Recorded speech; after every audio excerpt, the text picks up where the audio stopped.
After 2 years, a travel experience that was how it was meant to be, nice and relaxing. We passed through the new airport in Split, arriving off the bus for a golden sunset in the port. Passengers on the moored super yacht sitting down for evening drinks. Next morning, after settling into my villa apartment, I headed down to the local park and markets, to the Old Town for breakfast. A choice of omelettes at a street cafe where I could start to enjoy my trip. Next to the Old Town is the Riva, a harbour-side promenade lined with palm trees, where locals and tourists stroll and eat at one of the many restaurants. Then into the Old Town's maze of streets to explore some more, with squares and ancient buildings to discover, including the 4th century vestibule, also called the Rotunda or Atrium, where folk singers entertain the crowds.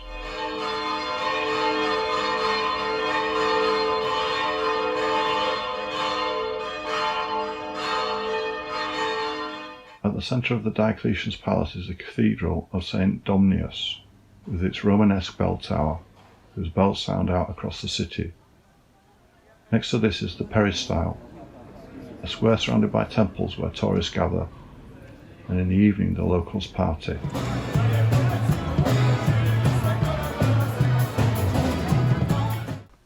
When you've explored the Old Town to your satisfaction, walk the Riva and sampled its cuisine, you may want to exercise with the locals. The Marjan is a wooded park on the west side of the city. It's on a hill and you can walk up through the woods to the centre of the hill, or walk around its circumference for a longer, flatter walk.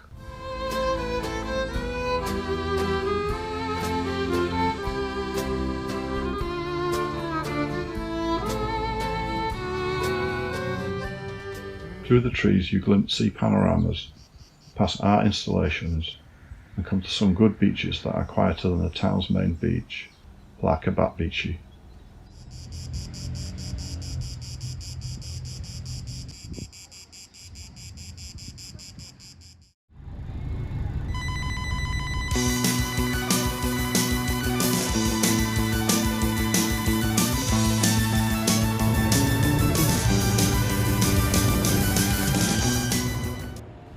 The Diocletian's Palace isn't the only World Heritage Site near Split. A short bus ride away is Trogir. With a history dating back to the Greeks, the town is on a small island with sea views, restaurants and fortifications to look round. Set back from the more touristy parts of the town is a maze of narrow streets to explore, and on the far side of the island the locals play football. Keen supporters of Hajduk, Split's great football team.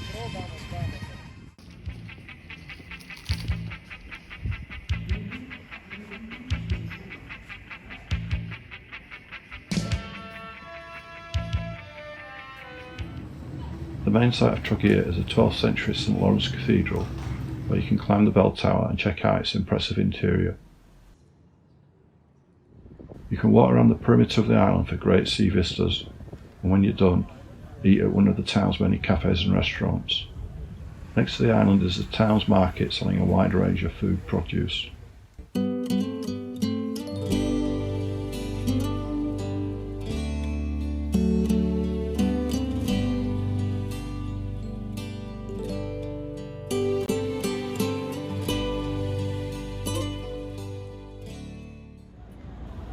The port is the transport hub of the city. With the train and bus station next to it, it is the gateway to the offshore Dalmatian islands. Excursion boats, fishing boats and ferries line the dock, and in the next video I will head out to the islands by ferry.